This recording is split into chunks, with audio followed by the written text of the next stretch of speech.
28 anos entre as mesmas quatro paredes. Lembro como se fosse hoje o dia em que cruzei pela primeira vez a porta da pequena contabilidade da Construserviços, uma empresa modesta com nome pomposo e sonhos grandiosos. Era 1996. O país ainda se arrastava em meio aos escombros da crise, enquanto nós, contra todas as probabilidades, tentávamos erguer algo novo. Eu havia acabado de concluir um curso rápido de contabilidade. Minha filha tinha apenas 3 anos. Meu marido sobrevivia de bicos mal pagos. Na memória ainda está vivo aquele primeiro dia. Uma mesa de madeira gaste pelo tempo, uma calculadora que parecia ter saído de um museu e pilhas intermináveis de notas fiscais que eu conferia uma a uma, à mão, com os dedos já doloridos pelo esforço. E agora, depois de quase 3 décadas, ali estava eu, sentada diante do novo diretor, um homem de pouco mais de 30 anos, com rosto bem cuidado e uma barba por fazer que mais parecia um detalhe de estilo do que descuido.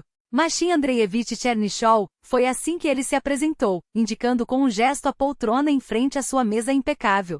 Seu olhar era difícil de decifrar, uma mistura de compaixão protocolar e impaciência mal disfarçada. Precisamos conversar sobre algo importante, anunciou, batendo os dedos levemente sobre a superfície brilhante da mesa. Meu coração deu um salto, como se tivesse tropeçado em algo afiado no caminho. Eu já sabia do que se tratava. Nos últimos 6 meses a empresa vivia em estado de agitação constante. Nova direção, cortes de pessoal, otimizações. Essa última palavra, aliás, havia se tornado a mais temida entre nós, funcionários. Você deve ter notado que estamos implementando novos padrões, começou Chernyshov com a voz medida. Estamos migrando para relatórios digitais, automatizando a maior parte dos processos. E com isso vocês estão me demitindo, completei em voz baixa, surpresa com a firmeza do meu próprio tom. Ele fez uma careta, como se eu tivesse dito uma obscenidade. Na verdade, estamos ajustando o quadro funcional da contabilidade. Seu cargo de chefe do setor será extinto. Em seu lugar, criaremos a posição de diretor financeiro, que trabalhará com o sistema 1C, contabilidade última versão, aliás, que você não demonstrou interesse em dominar, rebateu ele. Desviei o olhar, sentindo o peso das palavras. Não é só questão do programa, Mikhailona continuou, como se lesse meus pensamentos. Precisamos de abordagens inovadoras. Sua experiência sem dúvida é valiosa, mas excessiva para a estrutura atual da empresa. Excessiva. A palavra ecoou em minha mente como um veredicto, um produto vencido na prateleira, útil em outro tempo, agora destinado ao descarte. Você receberá uma indenização. 3 salários. São 84 mil rublos, informou, deslizando alguns papéis sobre a mesa. Aqui estão todos os documentos. Dê uma olhada e assine. A contabilidade providenciará seu acerto até sexta-feira. Peguei os papéis, sentindo os dedos gelarem. 28 anos. 3 crises econômicas enfrentadas lado a lado. Noites em claro em 2008, quando a empresa esteve à beira da falência e eu, junto com o antigo diretor, Semyonitch, buscamos brechas na legislação para reduzir impostos e salvar empregos. E agora? Agora eu era apenas mais um recurso obsoleto. Você foi uma funcionária exemplar, Mikhailona, disse Chernyshov, mecânico, enquanto eu colocava a última assinatura. Se precisar de recomendações, não será necessário, cortei, levantando-me. Posso me retirar? De volta ao meu antigo escritório, comecei a juntar minhas coisas em silêncio. A foto da minha filha, ainda criança na época, hoje uma médica com 2 filhos. Um cacto que sobreviveu em meu parapeito por décadas, testemunha de todas as altas e baixas da economia do país. Uma xícara velha com a inscrição para a melhor contadora presente dos colegas no meu 40º aniversário, 12 anos atrás. Lena, como eles têm coragem! Exclamou Galina Stepanovna, nossa caixa com as mãos no rosto. Você é a alma dessa empresa. Apenas encolhi os ombros. Alma. Empresas modernas não têm alma. Só planilhas, algoritmos e soluções disruptivas. Bom, agora é só ficar em casa, comentou Anatoly, meu marido, com indiferença, enquanto jantávamos. Vai começar a fazer tortas? Faz tempo que não como uma comida decente, acrescentou, engolindo mais uma colher de sopa como se falássemos do conserto de um eletrodoméstico, não do fim de minha carreira. Ele se aposentou há 5 anos, depois de uma vida inteira como torneiro mecânico em uma fábrica. Recebe seus 18 mil rublos por mês e se contenta com a televisão, o sofá e uma pescaria ocasional. Não precisa de mais nada. Pai, como você não entende? Interveio Oshana, nossa filha, que havia passado para nos visitar depois do trabalho. Isso é uma tragédia para a mamãe. Tragédia nada, resmungou ele. Na nossa idade, é hora de descansar, não de correr atrás de emprego. Além disso, deram uma boa indenização, quase meio ano de salário. Fiquei calada, recolhendo os pratos da mesa. Nosso apartamento na Khrushchevka, finalmente quitado havia 5 anos, parecia mais abafado que nunca. Oxana nos ajuda financeiramente, não é muito, mas 10 ou 15 mil rublos por mês fazem diferença, mesmo com 2 filhos para criar. Porém, o problema não era o dinheiro. Era o vazio que se abria à minha frente, um abismo sem forma nem sentido. Mãe Oxana sentou-se ao meu lado na cozinha, depois que o pai se retirou para assistir a mais uma série. Não fique assim. Talvez seja até melhor. Você merece descansar. Vai poder passar mais tempo com os netos. Netos. A palavra ressoou em mim como um eco oco. Sim, claro. Mas algo dentro de mim se revoltava contra essa ideia. Não queria me tornar apenas mais uma avó sentada em um banco de praça. Não aos 52 anos, quando ainda me sinto cheia de energia, com vontade de contribuir, de ser útil, de seguir em frente. A primeira semana de desemprego foi uma corrida contra o tempo. Atualizei meu currículo, cadastrei-me em todos os sites de vagas, liguei para cada contato que tinha. É Mikhailona, recebemos seu currículo, disse uma voz jovem ao telefone, provavelmente de uma moça de 20 e poucos anos. Sua experiência é impressionante, mas procuramos alguém mais adaptável às novas tecnologias. Eu aprendo rápido, argumentei. E tenho um certificado de atualização em 1C, emitido há apenas 2 anos. Sim, vi aqui. Mas precisamos de alguém com experiência específica no nosso segmento. Era a 10ª recusa em uma semana. Sempre a mesma história. Experiência demais, idade demais, salário alto demais. Quando até aceitavam profissionais da minha faixa etária, era para cargos subalternos, com remunerações que não davam nem para pagar as contas básicas. À noite, sentada à mesa da cozinha, folheava o jornal de classificados. Caixa de supermercado, 20 mil rublos. Auxiliar de limpeza em centro comercial, 1.800. Atendente de telemarketing, 2.500 com bônus por meta e em todos os anúncios, a mesma observação. Até 45 anos. 45. Essa idade havia se tornado uma fronteira invisível, um limite além do qual as pessoas simplesmente deixavam de existir para o mercado de trabalho. E eu tinha 52. Era, nas palavras deles, material ultrapassado. O chá esfriava ao meu lado enquanto eu fixava aquelas páginas cheias de marcações em caneta vermelha, sentindo o vazio crescer dentro de mim. Era como se tivessem me jogado fora, descartado como algo sem valor. Mas quem lhes deu esse direito? Quem decidiu que aos 52 anos eu deveria me aposentar da vida ativa, me resignar a fazer doces e cuidar de netos? Ainda me sinto capaz, cheia de vontade de trabalhar, de me reinventar, de seguir adiante. Será que isso não interessa a ninguém? Meus conhecimentos, minha disposição, será que tudo isso perdeu valor? Do lado de fora, as luzes da cidade piscavam na noite. Eu continuava ali imóvel, como se aquelas páginas fossem uma sentença da qual não havia apelação. 52 anos. Material obsoleto. A noite de sábado para domingo foi agitada. Virei-me na cama incontáveis vezes, enquanto os pensamentos se debatiam em minha mente. Anatoly respirava tranquilo ao meu lado, sua vida muito estabelecida, previsível como a água parada em um copo. Mas dentro de mim tudo fervilhava, sem encontrar saída. O relógio de parede marcava 2h30 quando o interfone soou. Um toque abrupto, cortando o silêncio do apartamento. Anatoly nem se mexeu, mas eu me levantei de um pulo, envolvi-me em um roupão e corri para atender. Do outro lado da porta, no corredor mal iluminado, estava Tatiana, minha vizinha pálida, com os olhos arregalados de medo e as mãos apoiadas na barriga enorme, como se tentasse conter algo que já não podia mais segurar. Sua voz tremia.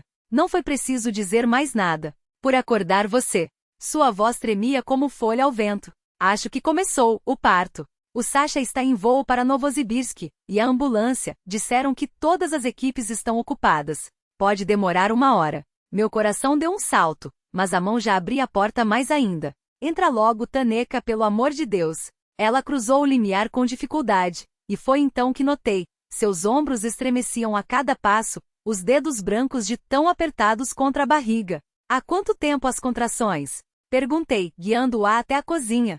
1 hora, mais ou menos. Sua resposta veio entrecortada por um gemido surdo. Não pode ser, pensei. Mas então ela se dobrou ao meio, agarrando a mesa com força, e soube, não havia dúvida. Respira fundo, como ensinaram. Minhas palavras saíram mais firmes do que eu me sentia.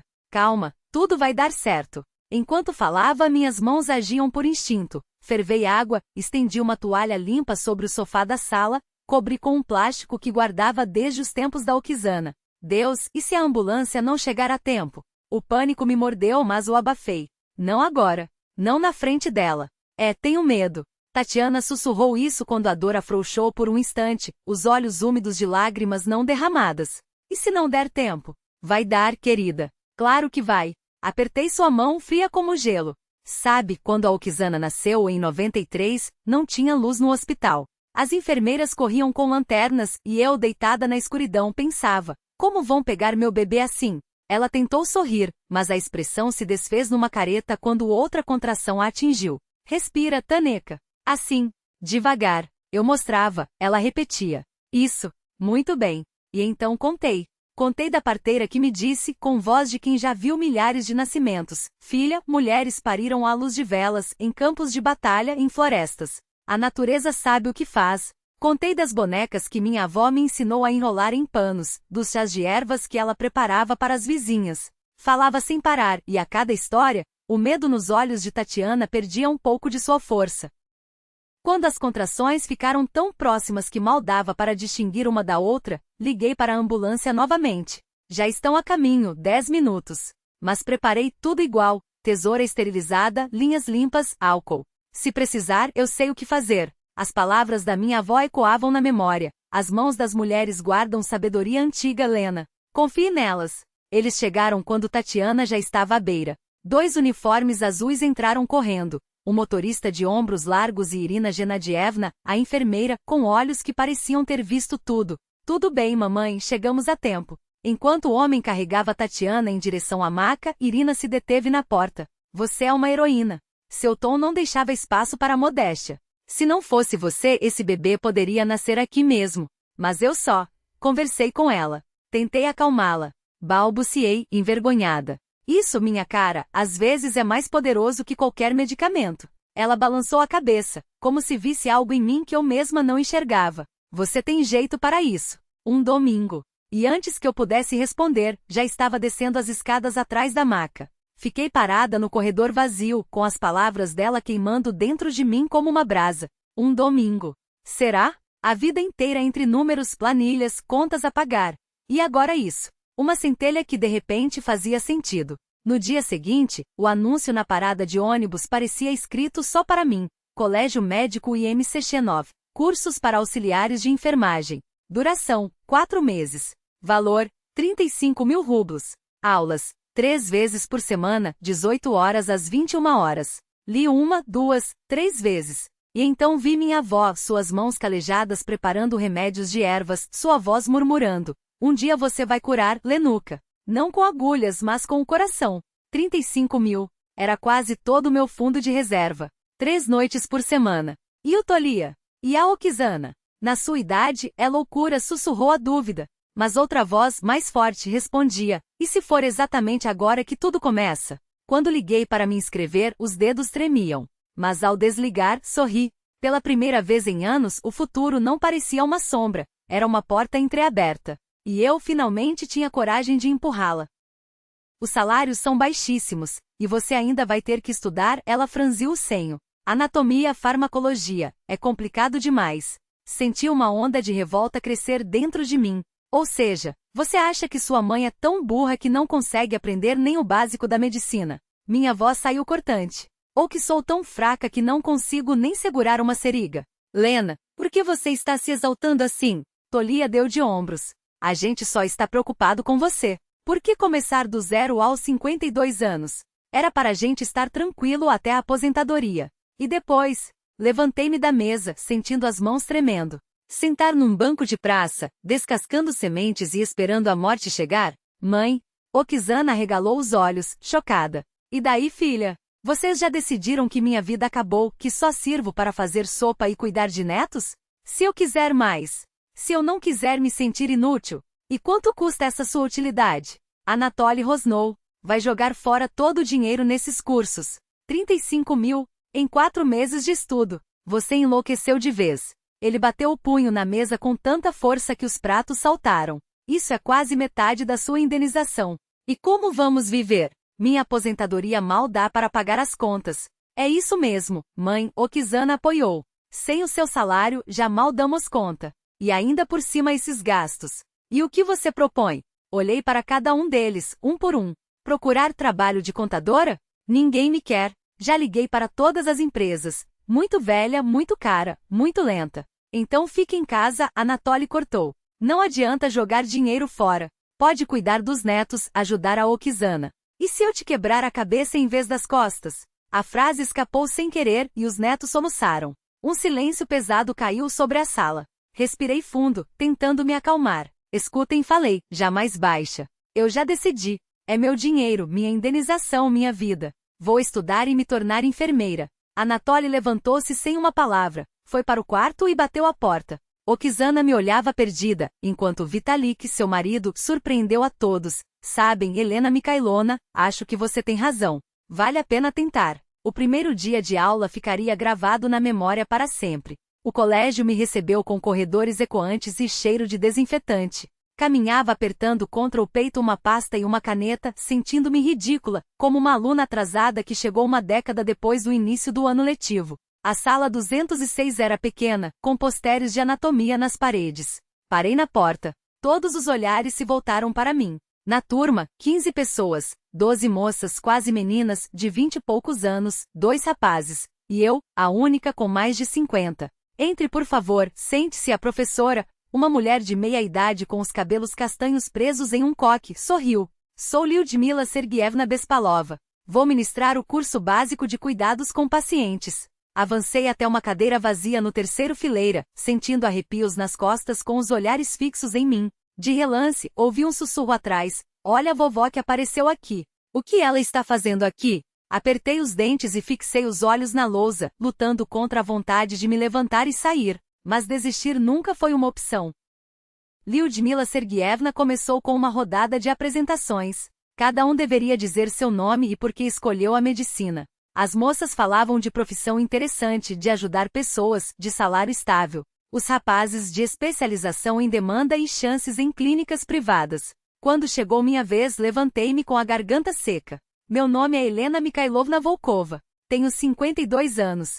Um risinho abafado veio dos fundos. Trabalhei a vida toda como contadora, mas sempre soube que meu chamado era cuidar das pessoas. Há pouco tempo, ajudei uma vizinha durante o início do parto e percebi, a medicina é o que quero fazer. Motivação admirável. Helena Mikhailovna Lyudmila Sergievna assentiu. Na medicina, pessoas com experiência de vida são muito valorizadas. Paciência, sabedoria, coisas que não se ensinam em livros. A idade não é um obstáculo quando há vontade de aprender. Sorri grata e sentei-me. Então começaram as aulas de verdade, e entendi que não seria um passeio. Anatomia se revelou um desafio brutal. Nomes de ossos, músculos, vasos, nervos.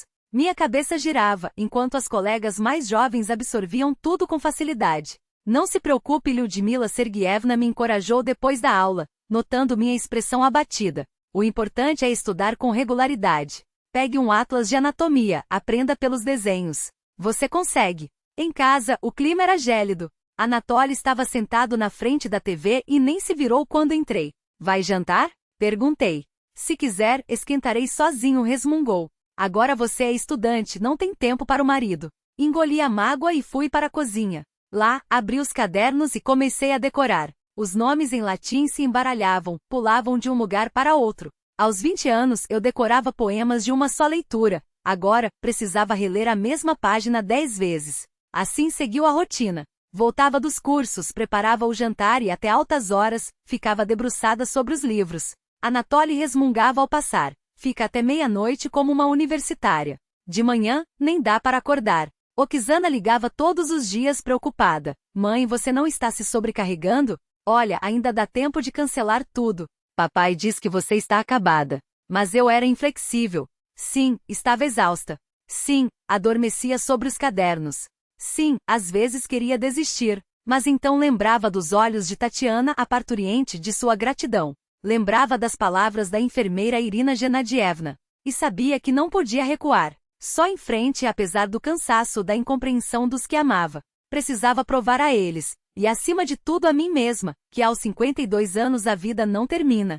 Ela começa. O tempo voava. As aulas teóricas deram lugar às práticas, e isso foi o verdadeiro teste. Uma coisa era decorar nomes de artérias, veias, medicamentos, outra, muito diferente, era trabalhar com as mãos. Segura e com firmeza, Helena Mikhailovna Lyudmila Sergievna observava minhas tentativas de colocar um soro no manequim de treinamento. Não tenha medo, aqui você não vai machucar ninguém, mas vai aprender a fazer certo. Meus dedos tremiam. Aqueles dedos envelhecidos, acostumados a teclar calculadoras, agora tentavam segurar uma agulha. Ao meu lado, as meninas tagarelavam, suas mãos moviam-se com a confiança da juventude. Você vai conseguir, Lyudmila Sergievna disse baixo. Dê a si mesma tempo. E eu dei. Todas as noites em casa treinava com laranjas. Felizmente, o curso fornecia seringas descartáveis para praticar. Anatoly reclamava que eu estava estragando comida, mas eu persistia. Pouco a pouco, as mãos começaram a obedecer. Medir pressão era mais fácil. Em casa, tínhamos um esfigmomanômetro antigo, e eu já sabia usá-lo no marido. O problema eram as injeções intramusculares. Aqui não bastava precisão, exigia força e determinação. Em uma das aulas práticas nos apresentaram as tutoras, enfermeiras jovens da Hospital Municipal, que deveriam nos ajudar nas práticas. Entre elas estava Cristina Petrova, uma jovem alta e impecavelmente arrumada com cerca de 20 anos, maquiagem perfeita e um olhar frio. Eu tentava ignorar suas expressões, mas naquele dia, enquanto treinávamos a técnica de injeções intramusculares, o inevitável aconteceu. Minha agulha tremeu e escorregou do manequim da coxa. Meu Deus, nem força essa mulher tem, resmungou Cristina alto o suficiente para que todos ouvissem. Por que os velhos atrapalham os jovens a trabalhar? Só ocupam espaço sem servir para nada. Fiquei paralisada, sentindo o rosto queimar. Os olhos arderam, mas me segurei. Não faltava mais nada do que desabar em lágrimas diante daqueles ares de superioridade. Kristina Evgenievna. A voz de Lyudmila Sergievna soou calma, mas com um tom metálico e inconfundível. Seja gentil de se aproximar. Não ouvi a conversa delas, mas depois Cristina se desculpou de forma demonstrativa, embora seus olhos permanecessem tão gelados quanto antes. Não dê atenção, Helena Mikhailovna disse-me Lyudmila Sergievna após a aula. A juventude é confiante demais, mas com o tempo ela entenderá que a experiência de vida compensa a agilidade das mãos. Na medicina, o que importa não é só a habilidade técnica, mas a sabedoria, a paciência, a capacidade de enxergar a pessoa por trás da doença. Aquelas palavras me sustentaram durante a preparação para o exame. Eu decorava dias e noites, treinava até as mãos doerem, mas as dúvidas não me largavam. E se eu não conseguir? E se tudo isso for um erro, e Anatoly e Oshana tiverem razão? O dia do exame chegou em uma manhã gelada de fevereiro. Não havia dormido nada e ao amanhecer segui para o colégio técnico, com os dentes cerrados de nervosismo. O exame consistia em uma parte teórica e outra prática. A teoria correu bem, as horas de estudo surtiam efeito. Mas a prática? Helena Mikhailovna Volkova. Chamaram meu nome. A tarefa? Colocar um soro intravenoso e aplicar uma injeção intramuscular. O coração afundou. Justamente as duas coisas que mais me custavam. Não havia volta. Aproximei-me do manequim, peguei o equipo para o soro, e de repente as mãos pararam de tremer. Como se todos aqueles anos tivessem esperado por esse momento real, não para mexer em papéis, mas para ajudar, curar, salvar. Os movimentos se tornaram precisos, seguros. Não pensei no tempo, nem nos olhares dos examinadores. Simplesmente fiz o que havia aprendido. Pronto, Helena Mikhailovna disse a examinadora quando terminei. Agora, a injeção intramuscular. E novamente o corpo agiu por si só, sem pressa, sem pânico, com a confiança de quem sabe exatamente o que faz. Excelente, aprovou a examinadora com um aceno. Parabéns! Você está apta para a prática hospitalar. Não conseguia acreditar. Eu havia conseguido. Passará a superar, resistir ao primeiro teste. A cidade do Hospital Municipal número 7 me recebeu com cheiro de cloro, vozes ecoando e o tilintar de instrumentos metálicos. O setor de terapia ficava no quarto andar de um prédio antigo, com tetos altos e corredores que amplificavam cada passo. Então está aí a nossa aluna aposentada, disse Igor Vladimirovich Sokolov, chefe do departamento, um homem baixo e corpulento de barba bem cuidada, medindo-me com um olhar atento. Bom, vamos ver do que você é capaz, Helena Mikhailovna. A enfermeira-chefe vai lhe apresentar as rotinas. Vera Ivanovna Makarova, uma mulher enérgica de cerca de 40 anos, me guiou pelo setor, mostrando tudo o que precisava, a sala de procedimentos, o posto de enfermagem, os quartos. Temos 27 pacientes no momento, explicava, andando a passos rápidos pelo corredor. Na maioria idosos com doenças crônicas. Também chegam casos graves, infartos, derrames, pneumonias. Muito trabalho, aviso logo. Estou pronta, afirmei, embora por dentro tudo se contraísse de incerteza. Vera Ivanovna parou e me olhou com atenção. Nosso time é jovem, pode não ser fácil se integrar. Mas darei uma chance, Helena Mikhailovna. Aqui valorizamos quem trabalha com dedicação, independentemente da idade. O primeiro dia de prática se transformou em um verdadeiro inferno. Corredores intermináveis, soros para trocar, injeções para aplicar, medicamentos para distribuir, documentação para preencher. Ao final do turno, as pernas doíam, as costas pareciam desabar, e as mãos tremiam de cansaço. Sente-se, descanse um pouco, sugeriu uma das auxiliares, ao ver meu rosto exausto. Em um plantão, a senhora anda uns 20 quilômetros, no mínimo. Estou bem, suspirei, embora as pernas quase cedessem. Mas a fadiga física era apenas metade do problema. Muito mais pesado era o desgaste emocional, paciente sofrendo gemidos, queixas, às vezes lágrimas. E a morte com a qual me deparei no terceiro dia, quando ajudei a salvar uma idosa com um infarto massivo. Ninguém está preparado para a morte alheia. E ainda havia os olhares enviesados das enfermeiras mais jovens, os sussurros pelas costas, as ironias e comentários. Eu fingia não perceber, mas cada palavra doía. Olha só, a vovó resolveu brincar de enfermeira, ouvi certa vez, ao passar perto da sala de descanso. Será que ela aguenta? Aposto que em uma semana desiste. Apertava os dentes e seguia em frente, mas a cada dia as dúvidas cresciam. Será que elas têm razão? Será que realmente não sou capaz? Quem precisa de uma mulher desajeitada no meio de jovens ágeis e rápidas? No final da segunda semana não aguentava mais. Ao chegar em casa após um plantão particularmente difícil, disquei o número de Oxana. Filha, minha voz tremia, talvez elas tenham razão. Isso não é para mim. Não tenho forças. Minhas costas doem, e essas meninas me olham como se eu fosse um fóssil. Mãe, a preocupação era nítida na voz de Oxana, eu já tinha falado. Esse trabalho é pesado demais. Desista dessa ideia. O que você quer provar? Fiquei em silêncio, ouvindo o sinal na linha. O que eu queria provar, afinal? Que ainda servia para algo.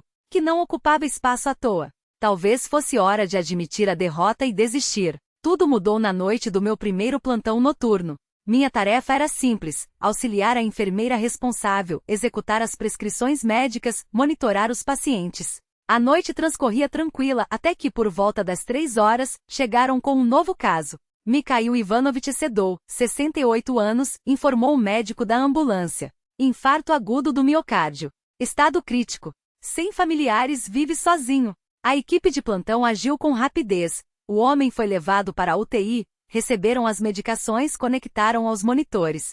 As enfermeiras jovens executavam as ordens com eficiência, enquanto o paciente se debatia na maca, ofegante não tanto pela dor, mas pelo medo. Não quero morrer sozinho, murmurava, agarrando as mãos de quem passava. Tudo vai ficar bem, já estão cuidando de você, disse uma das enfermeiras apressada, enquanto corria para buscar outro medicamento. Mas o terror em seus olhos não diminuía. E então entendi o que precisava fazer. Ela ergueu as sobrancelhas, surpresa. Já haviam feito tudo por ele, os soros estavam instalados, os monitores ligados. O quadro era grave, sem dúvida, mas ele aguentaria até o amanhecer. Não precisei explicar mais nada diante daquele olhar confuso. Claro, pode ficar, disse Tânia, encolhendo os ombros. Só não se esqueça dos outros pacientes. Na enfermaria 3 tem uma senhora que não consegue dormir. Talvez precise de um sedativo. Assenti e voltei para Miguel Ivanovich. Ele estava de olhos fechados, mas não dormia. As pálpebras tremiam levemente, os dedos crispavam o lençol. Aproximei-me, sentei na cadeira ao lado da cama e com cuidado segurei sua mão. Posso ficar com você um pouco, se não se importar. Seus olhos se abriram, turvos pelos medicamentos, mas com um brilho de esperança. Você vai ficar? A voz era rouca, quase um sussurro. Fico, sorri. Não se preocupe, tudo vai dar certo. Você está em boas mãos. Os médicos estão fazendo tudo o que é necessário. Não quero morrer sozinho, murmurou ele. Vivi sozinho a vida toda, e morrer sozinho é pior ainda. É assustador. Você não está sozinho, apertei sua mão com mais força. Estou aqui. E por enquanto morrer não está nos seus planos, acredite em mim. Um sorriso fraco apareceu em seus lábios, e de repente ele começou a falar, entrecortado, com pausas como se as palavras custassem a sair. Falou de Maria, sua esposa, morta 10 anos antes de câncer. De como não tiveram filhos, de sua vida como engenheiro em uma fábrica, de como o silêncio da solidão foi, aos poucos, engolindo tudo. Sabe, o mais terrível não é morrer, disse ele, recuperando o fôlego. É que ninguém vai notar. Até vivo, quase ninguém se lembra de mim. Não diga isso. Ajustei o travesseiro sob sua cabeça. Conte-me, em vez disso, sobre sua vida. Sobre as coisas boas que você viveu. Onde nasceu? E ele falou da infância em uma pequena cidade perto de Voronezh, da avó que fazia tortas incríveis, do primeiro encontro com Masha em um baile, das viagens que fizeram quando eram jovens. Eu ouvia, às vezes fazia perguntas, às vezes apenas segurava sua mão. De vez em quando verificava a pressão, o pulso, os monitores. Cumpria as orientações do médico plantonista quando ele passava e, em seguida, voltava para Miguel Ivanovich. Pouco antes do amanhecer, ele adormeceu mais tranquilo. Fiquei ali observando seu rosto, onde as rugas de preocupação haviam se suavizado. Havia algo nele que me lembrava meu pai. O mesmo sulco ao lado dos lábios, as mesmas mãos cansadas com veias saltadas. Acordei com um toque no ombro. Havia adormecido sentada na cadeira, ao lado da cama do paciente.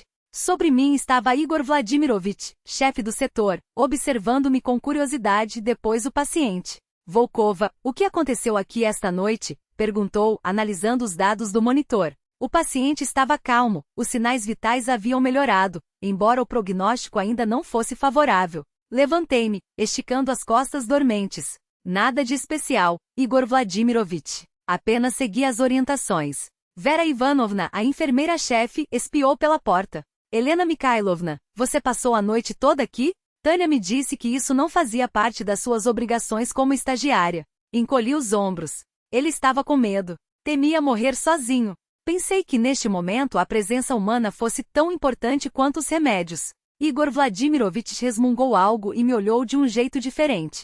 Sabe, Volkova, você tem razão. É justamente isso que falta às jovens enfermeiras, entender que não tratamos apenas uma doença, mas uma pessoa. Só técnica, medicamentos, protocolos. E a alma, quem cuida dela? Miguel Ivanovich abriu os olhos e ao me ver, sorriu.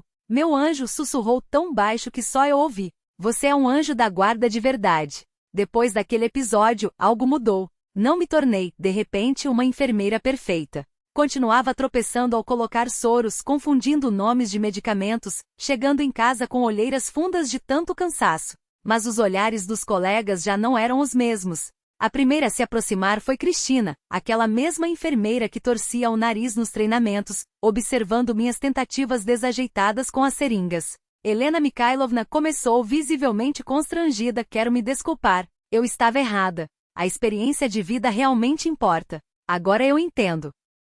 Apenas sorri em resposta. Não havia triunfalismo, nem vontade de jogar na cara dela suas próprias palavras.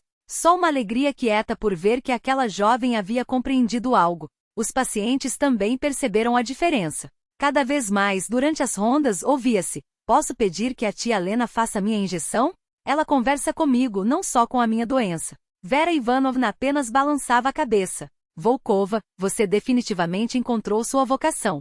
Uma pena que tenha começado tão tarde. Não é tarde, sorria. É na hora certa. Miguel Ivanovich melhorava a cada dia. Todos os dias eu passava por sua enfermaria, e conversávamos sobre livros, sobre a vida, sobre seus planos após a alta. Vou viver, dizia ele, com uma firmeza incomum na voz. Sabe, Helena Mikhailovna, depois da morte da Maria, eu só existia. Agora, de repente, quero viver de novo. Isso é ótimo, concordava. Você ainda tem tanto pela frente. E eu também. De repente ele pegou minha mão. Sabe, você me salvou? Não só com remédios. Embora até a injeção que você dá é diferente. Não dói, brinquei. Você me devolveu a vontade de viver. Como se faz isso? Ele balançou a cabeça. Isso não se aprende em livros. Ou a pessoa tem, ou não tem. Aquelas palavras aqueciam minha alma. Caminhava pelos corredores do hospital e pela primeira vez em muito tempo, sentia que fazia algo verdadeiramente importante. Não estava apenas preenchendo papéis ou seguindo ordens. Estava ajudando pessoas, não só seus corpos, mas suas almas. Uma paciente ameaçava ter alta se eu não aparecesse. Sorri, sentindo a energia preencher cada canto do meu ser. Aos 52 anos, eu acabará de encontrar minha verdadeira vocação. O primeiro dia como funcionária oficial do hospital, não mais estagiária, não mais aprendiz, mas enfermeira de direito, fez minhas pernas tremerem de emoção. Vesti o uniforme novo, comprado com parte da minha rescisão, ajustei com cuidado a touca e ao me olhar no espelho, mal me reconheci. A mulher no reflexo parecia mais jovem, cheia de vigor, com um brilho determinado nos olhos. Então, agora você é enfermeira de verdade? Perguntou Anatoly, observando enquanto eu me arrumava. Sua voz já não tinha a ironia de antes, mas também não transbordava entusiasmo. De verdade, afirmei, prendendo a touca com um alfinete. Com obrigações, brinquei. E quanto vão pagar por essas suas obrigações? Cruzou os braços, desafiador. Hesitei por um segundo. 32 mil. Para começar, 32. Ele assobiou, incrédulo. Contra os 4 que você ganhava como contadora. Você está no seu juízo, Lena? Esse diálogo era inevitável. Para Anatoly, e para muitos da sua geração, o dinheiro era a única medida de sucesso, de valor, de escolha certa. Não é questão de dinheiro, fechei os botões do jaleco branco. É que, pela primeira vez em anos, me sinto necessária. Não sou só mais uma engrenagem no sistema. Sou alguém que faz a diferença na vida das pessoas. 32 mil, repetiu teimoso. Vamos afundar em dívidas. Não vamos, aproximei-me e coloquei as mãos em seus ombros.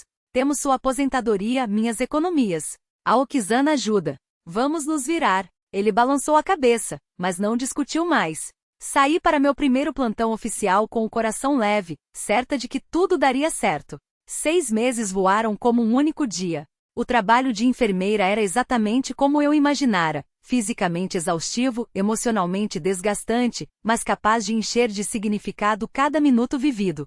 A senhora é chamada na enfermaria 5, chamou-me a jovem enfermeira Natasha. Lá tem uma vovó birrenta, só obedece a você. Assenti e segui para o quarto. Nesse tempo eu me tornará enfermeira-chefe de fato, mesmo sem o cargo. As colegas, até aquelas que no início me olhavam com desconfiança, agora me procuravam para conselhos, especialmente nos casos mais difíceis. Valentina Petrovna, o que foi dessa vez? Sentei-me na beira da cama da idosa, internada há uma semana por uma crise hipertensiva. Lenocha, minha querida, agarrou minha mão, não quero mais tomar esses comprimidos. Amargos, horríveis, e não fazem efeito nenhum. Não fazem efeito? Peguei o esfigmomanômetro e coloquei a braçadeira em seu braço. Olha aqui, a pressão baixou. Era 190 por 110, agora está 150 por 90. Não está se sentindo melhor? Talvez um pouco, resmungou. Mas ainda não quero. Se você me desse, eu tomaria. Essa menina enfia a goela abaixo e some sem nem perguntar como estou.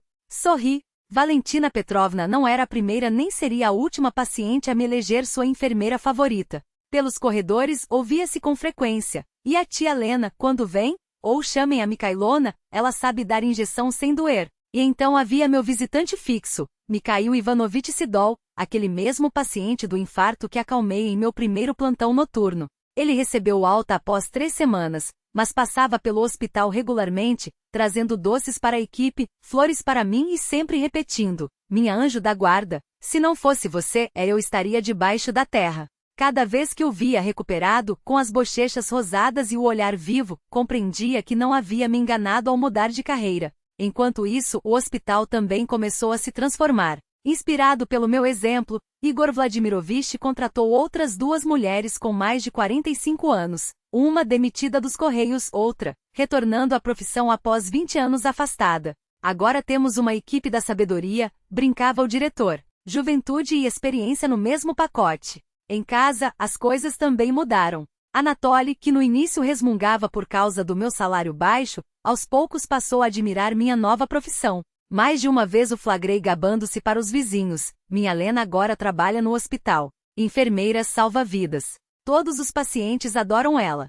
Okizana, que no começo torceu o nariz para minha ideia, agora ligava do trabalho. Mãe, temos uma paciente com complicações pós-vacina. O que você acha que devemos fazer? E discutíamos casos médicos por horas como colegas. Era uma sensação nova e surpreendente, ser útil para minha filha não só como mãe, mas como profissional. Já os netos me tratavam como uma heroína. O Dmitri, de 5 anos, gabava-se na escola. Minha vovó cura as pessoas. É quase uma médica, só que melhor. E isso mais do que qualquer salário ou promoção que eu pudesse ter conquistado no antigo emprego, era o maior dos prêmios. Você já pensou em continuar os estudos? Perguntou-me Ludmila Sergievna, quando nos encontramos por acaso na policlínica. Em que sentido? Surpreendi-me. No sentido literal. Você tem ótimas habilidades, uma mente curiosa. Por que não fazer o curso técnico de enfermagem? 2 anos e terá um diploma, categoria mais alta, salário melhor. Fiquei paralisada. Estudar novamente aos 55 anos? Mas ao mesmo tempo uma centelha acendeu dentro de mim. Sabe, por que não? Respondi, surpreendendo até a mim mesma. Aos 52 comecei uma nova vida. Aos 55, posso ter outra especialidade. Quem sabe aos 60 não me torne chefe do setor? Rimos, mas no fundo eu sabia. Nada era impossível para mim agora. Naquele dia chegou uma nova estagiária ao departamento, Galina Feodorovna, 49 anos, ex-economista. Fui designada para apresentá-la ao local e explicar como tudo funcionava. Para ser sincera, estou com medo, confessou, quando ficamos sozinhas na sala das enfermeiras. Acha que vou dar conta nessa idade? Talvez seja tarde demais para começar. Olhei para ela, assustada, insegura, exatamente como eu fora menos de um ano antes. Galina Feodorovna, lembre-se, a idade é experiência, não um obstáculo. Quando você pega um seringa pela primeira vez, não importa se tem 18 ou 50 anos. O que importa é o que você traz para a profissão. E você traz sabedoria, paciência, compreensão pelas pessoas. Isso não se aprende em cursos. Ela sorriu grata e em seus olhos vi o reflexo da mesma faísca que acendeu em mim após a conversa com a enfermeira Irina Genadievna. Enquanto mostrava as enfermarias e explicava os procedimentos, uma ideia martelava em minha mente. Pensei que a vida tinha acabado aos 52. Mas na verdade foi só o começo. À noite, no caminho para casa após o plantão, parei na ponte sobre o rio. O sol se punha, tingindo a água de dourado. Observei meu reflexo. Uma mulher ereta de jaleco branco, olhos brilhantes, a postura firme. Nunca é tarde para encontrar seu verdadeiro lugar. Nunca é tarde para recomeçar. Nunca é tarde para amar a si mesma, viva, necessária, real. Basta acreditar que a segunda juventude não é um mito. É uma realidade ao alcance de quem ousa mudar. Sorri para meu reflexo e segui para casa, onde me aguardava um marido amoroso, uma filha atenciosa e o primeiro dia de uma nova juventude.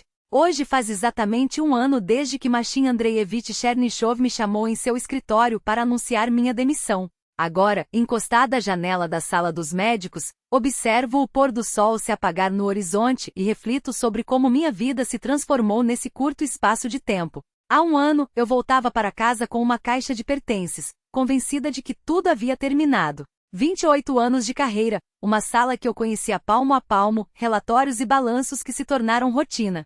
Tudo ficou para trás. Aos 52 anos, fui descartada como um objeto sem valor. Lembro-me daquela sensação de desamparo, do desespero, da certeza de que não servia para mais nada. Mas hoje estou aqui de jaleco branco, com o estetoscópio no pescoço e minhas mãos, as mesmas que antes só sabiam digitar números em uma calculadora, agora salvam vidas. Elas colocam soros, aplicam injeções, medem a pressão e às vezes, simplesmente seguem a mão trêmula de um paciente assustado, oferecendo calor e esperança. Como a vida é estranha. O que pareceu uma tragédia revelou-se uma bênção. A demissão que me fez chorar noites inteiras abriu as portas de um mundo novo, um mundo onde sou verdadeiramente necessária. Lembro-me de meu primeiro plantão noturno, quando conheci Mikhail Ivanovich, um homem consumido pelo medo da solidão. Agora ele aparece toda semana, trazendo empadinhas que faz em casa, e conta sobre suas novas paixões. Inscreveu-se em um coral de veteranos, começou a frequentar bailes para a terceira idade. Isso tudo é graças a você, Helena Mikhailovna, diz ele, piscando com malícia. Você me devolveu a vida. E eu penso, não, Mikhail Ivanovich. Foi você quem me devolveu a mim mesma. Meu telefone toca. É Oksana, mãe, oi. A que horas você sai hoje? Queremos passar com as crianças. Às 7 está bom? Não precisa fazer bolo, eu trago. Descanse depois do plantão. Sorriu. Há um ano minha filha me via como uma mulher frágil, que precisava de proteção. Agora ela enxerga em mim uma mulher forte, capaz de ajudar os outros, mas que também sabe receber o carinho daqueles que ama. Em casa, Anatoly me espera. Nos últimos tempos, ele mudou. Tornou-se mais atento, mais cuidadoso. Agora, me recebe do trabalho com o jantar pronto, pergunta sobre meu dia. Há pouco, até consertou a mesinha de cabeceira do nosso quarto para que eu pudesse guardar melhor meus livros de medicina, que não param de aumentar. Você é forte, Lenka, disse ele certa noite, enquanto tomávamos chá na cozinha. Nunca conheci uma mulher tão forte. Desculpe por não ter acreditado em você. E sobre a mesa, um folheto do curso técnico de enfermagem. Estou pensando seriamente em fazer a formação completa de auxiliar. Ludmila Sergeyevna diz que tenho jeito para isso, e eu acredito que darei conta. Se conseguir reinventar minha vida aos 52, por que não continuar aprendendo aos 55? A vida segue, e há tanto pela frente. Meus netos que falam com orgulho da avó enfermeira. Meus pacientes que esperam por minhas palavras de conforto e minhas mãos cuidadoras. Meus colegas que de céticos se tornaram amigos e companheiros. Lembro-me de quando encontrei meu ex-diretor, Chernyshov, internado em nosso setor com uma crise hipertensiva. Ele se surpreendeu ao me ver de uniforme. Helena Mikhailovna, você trabalha aqui? Sua voz denotava genuíno espanto. Eu apenas mexi seu braço para medir a pressão, coloquei o soro e segui meu caminho, sem ressentimento, sem triunfalismo, apenas fazendo o meu trabalho, aquele que traz significado para as pessoas. Há um ano, achava que aos 52 minha vida estava acabando. Hoje sei que foi quando ela realmente começou. E sabe qual é o segredo? Não está na idade, nem nas circunstâncias, nem mesmo na profissão. O segredo é encontrar sua verdadeira vocação, aquilo que faz o coração bater mais forte. Para alguns é a medicina, para outros a arte, a ciência, o ensino. Não importa o que. O que importa é que quando você faz o que ama, o tempo para, o cansaço some, e você se sente verdadeiramente vivo. Encontrei meu chamado aos 52 anos. E isso foi o melhor que me aconteceu. Agora agradeço todos os dias por aquela demissão, por ter me tirado da zona de conforto e revelado forças que eu nem sabia que tinha, por me levar a um lugar onde sou realmente necessária. Meu turno está terminando. Caminho pelo corredor, espiando cada quarto, checando os pacientes antes de ir embora. Na última enfermaria, uma nova paciente, uma senhora de olhos cansados. Como você está se sentindo? Pergunto, sentando-me ao seu lado. Tenho medo, minha filha, sussurra ela. Já sou velha, não sirvo para mais nada. Pego sua mão e sorriu. Sabe, há um ano eu pensava a mesma coisa. Depois entendi, não existe isso de tarde demais. Nunca é tarde para recomeçar, nunca é tarde para descobrir novas forças. Você não é velha, você tem mais experiência de vida do que muitos. E isso é uma riqueza. Ela me olha com desconfiança, mas nos seus olhos acende-se uma pequena centelha de esperança. Você acha mesmo? Tenho certeza, respondo. Porque eu mesma vivi isso. Ao deixar o hospital, penso que talvez minha história ajude mais alguém a acreditar em si mesmo.